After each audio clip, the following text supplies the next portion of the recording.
down Ancient Black Dragon. Up in front, very tanky. They'll heal up Dendi. They still have 2 Ancient creeps here. Alliance just very reluctant to fight head on into this, but there's no split push, there's no flank, there's only slight creep pressure top. There's nothing to draw Na'Vi back for at least a couple of minutes until this Aegis expires. Their damage is really slow without focus fire. And Dendi does not want to waste it on the tower without the eggs, so he just pokes. He gets caught again by an Ice Path. Again, the Breathe Fire.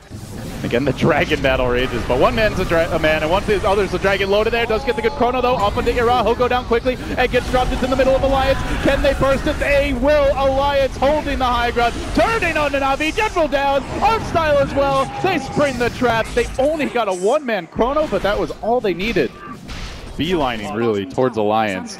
It's Loda in the trees. Do they get a good crush? He's the gem carrier. They jump Loda. Dendi's ready as well. The BKB coming through. Loda just melting. Dendi might kill him off the bat. He does end up getting off the chrono on the General, and they will possibly lose Dendi here. Loda survives through it all. Just walks away. Cool guys don't look back at explosions, and Loda looks very cool right now.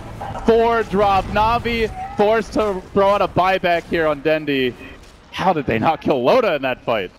It's the Alliance Force Staff. We saw it in the matchup versus Mineski, saving them in base defense. And again, Ake casting on Loda so that he can pop his BKB, time walk some of the damage off, and get that big Chronosphere to win them the team fight.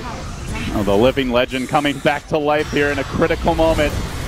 23-20, they begin their siege. They're down 3 heroes on the side of Na'Vi, and Dityara basically sacrificing his own life just to stall. It doesn't allow Dendi to get a crucial kill in S4. Alliance have abandoned their brother, and they will suicide the Timbersaw, so no gold, but now Dendi, he's out too far. That's a dieback on the Dendimon, and Alliance, this might just be it. They've got 100 seconds to go. And if you look at Chen's net worth at the end of the game, he had 15,000, whereas he was maybe like 6,000 above the Slaughter. Just not enough farm on Slaughter, not enough farm on Dityara, and I must say, I favor Na'Vi a lot more when they have Dityara on a farming core, like Faceless Void or Lone Druid like we saw a little bit earlier. It's Loda out in front.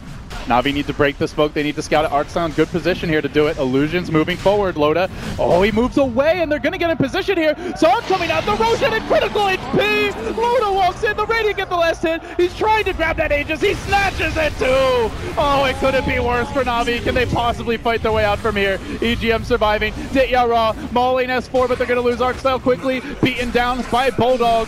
Not getting enough. The heal bomb on Dityara. That's about a quarter of his HP. Instantly gone.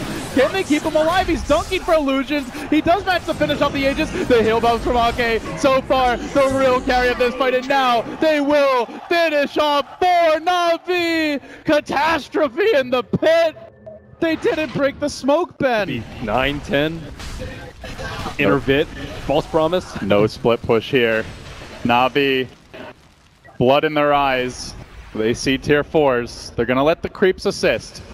The Naga Radiance Illusions valiantly trying to shove out mid, but intercepted one in the mid by Slardar. Blinks and crushes it. And Alliance just waiting. They'll leave the siege engine in front. Dityara, he probably never thought it would get to this, but here comes Loda, dropping the Psalm, unloads the Illusions. Some Illusions continue to script mid, but Na'Vi are going to go for tier 4s. They have to try to actually take a team fight here. There's the dunk on to S4. Can they slay Dityara? No, they want Sineko instead. Looking to bring down the Oracle, trying to isolate him on the backside, but somehow that Oracle just won't die. Loda, though, doing work. Everything for Sineko. Can they get him? Rubik's down. Dazzle is falling. Then the stun from Dendi. Loda's going to drop. That's about to be 3, possibly 4. Loda forced to scramble home. There's no counter push. Na'Vi, they pulled off the miracle here. 3 out of the game. How did it come to this for Alliance? They had this in the bag, but they couldn't close Na'Vi out. We're going to a game 3. There's nothing left here for the Swedes. Na'Vi lives to fight another day. Loda will take a moment to think about it, but there you have it. They're born to win, at least for this one, Ben. And shying away from their tried and true formula, which has gotten them this far in the tournament. Alliance drop 1 versus Na'Vi, and it will end up even at 1-1. This looked like a very quick and decisive 2-0, did it not? First 30 minutes in, everything going according to plan for Alliance on paper. Going to mid while simultaneously coming on the top side, and they lasso S4. The General actually drags himself back into Loda, who gets off the crush, trying to rev up for the Sonic Wave, but he's totally chain stun. Locked down. Loda next. Loda will fall. That is 2 gigantic kills for Na'Vi, who also managed to take down the tower mid in this time. It was denied by Bulldog. A consolation prize, but very much consolation. The real prize was those kills. Yeah, General's Batrider has just been a completely different story as soon as he got his Blink Dagger. He had a terrible start, too. Gives up first blood, level 3 when Loda was 6, but man, has he turned it around. And on the bottom lane, Bulldog getting chased down. Oh, this is another track guild. No escape for Bulldog. It's not going to be an easy game for him, and Na'Vi show why. On a jaunt through the trees. Now, what does he see? He sees Bulldog. Force Staff into a swap. POTs are coming. Bulldog Force Staffs himself right into the waiting arms of the General, who promptly complies by lassoing and almost killing, though he is going to get the kill in the end. Dendy, though, is in a bit far. Yule Scepter onto the Queen of Pain. Seneco's arrived. Reinforcements coming in. Hard and fast for Na'Vi. Charging towards S4. They kill off the egg. They kill off S4. They move on to Loda. They're mowing them down. Alliance drop 4. It's a wipe. Na'Vi just completely wrecking them. Creeps are actually hitting tier 4 towers.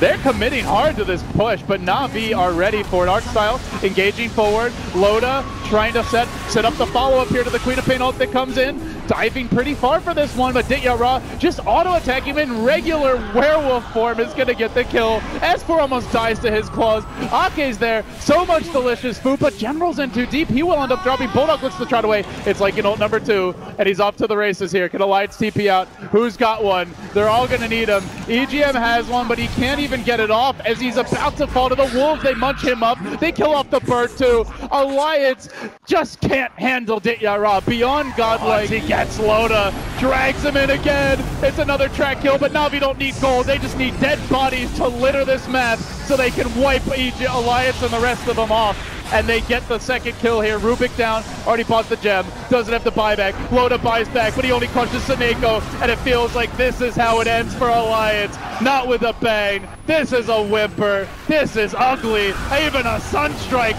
massacring Alliance, running them down. This is not family friendly at all, and there it is. GG. You give Na'Vi every last one of their signature heroes, and they just run circles around Alliance. I heard you call them EG at the end. I was like, dang, don't put them down like that, LD. EGM. EGM. Ugly. Ugly way to finish the series for Alliance. Felt like they could have taken it 2-0, and you got to give credit to Na'Vi. They had an entire game plan built